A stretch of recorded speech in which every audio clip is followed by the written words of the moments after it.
وقار، شب برات میں آج رزق کی تقسیم ہوتی ہے. ہمارے ناموں کے متعلق آج فرشتوں کو یہ بتایا جاتا ہے کہ فلاں بن فلاں اس سال یہ معاملات کرے گا، اس کے حصے میں اتنا رزق دیا جائے گا، اور پھر پتہ نہیں ہمارا نام مرنے والوں میں بھی لکھا جا سکتا ہے.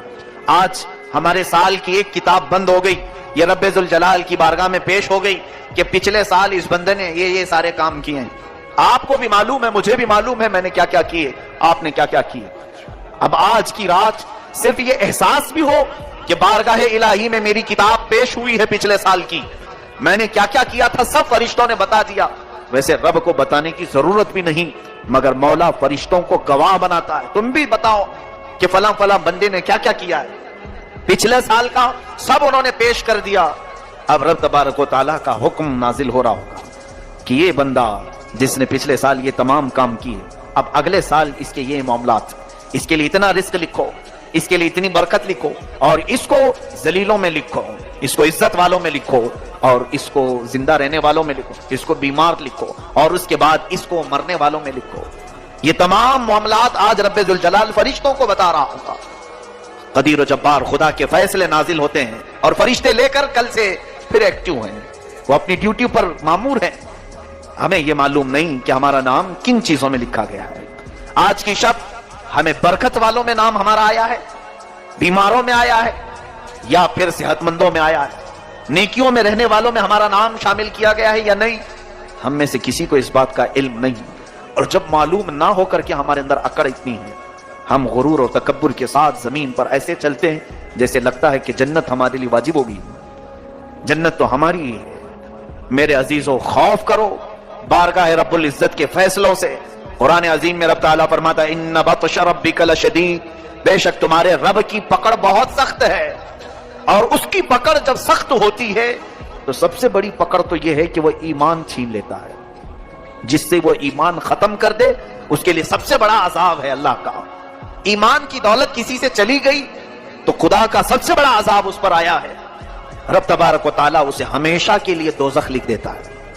حدیث پاک میں ہے شب برات ہو کہ شب قدر ہو، یا پھر مرنے سے پہلے بھی ہو، مشرک اگر ہوا، کافر اگر ہوا، ایمان نکل گیا تو اس کی بخشش تو ہو ہی نہیں سکے گی، بلکہ قیامت کے دن ان کے متعلق فرمایا گیا. سنو، جن کی کفر پر موت ہوئی، جو کافر مرے دنیا میں، قیامت کے دن حساب کتاب کے بعد دوزخ میں ڈالے جائیں گے. دوزخ میں ڈالنے کے بعد دوزخ کی ہولناکیاں جب انہیں نیچے طبقے میں لے جائیں گے، ہر طرح کے عذابات کا سامنا ہوگا.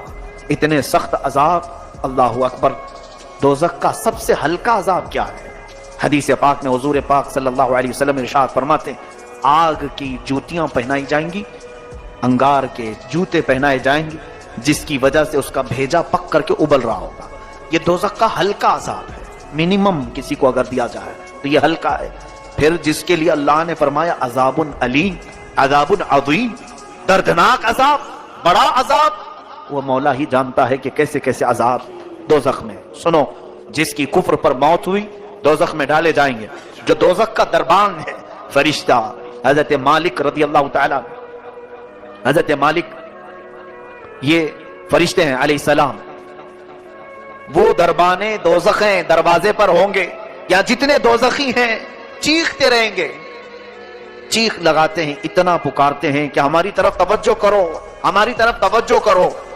تو پھر ان کی پکار اتنی بلند ہوتی ہے کہ پورے دوزخ میں آوازیں دہلتی رہتی ہیں.